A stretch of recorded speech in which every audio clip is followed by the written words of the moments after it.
बायकोसोबत केलेला हा पहिलाच ट्रेक आणि तसा असतो अप्रतिम.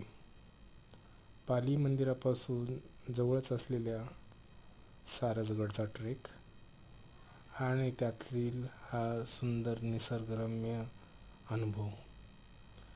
पाली मंदिरापासून फक्त 2 ते 3 मिनिटं अंतरावर आपण सारसगडच्या ट्रेकला सुरुवात करू शकतो. रस्त्याच्या कडेलाच तिथे मोठा बोर्ड आहे, त्याच्यामुळं शोधायला वेळ लागत नाही. या गडाला पाली फोर्ट किंवा पगडीगड असंही म्हटलं जातं.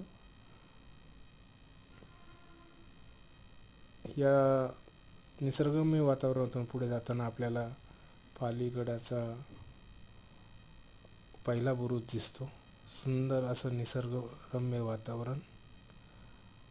1 तास 45 मिनिटे वगैरे आपणास गडापर्यंत पोहोचण्यास लागतात. बालेकिल्ला त्यानंतर पुढे आहे. जय शिवराय.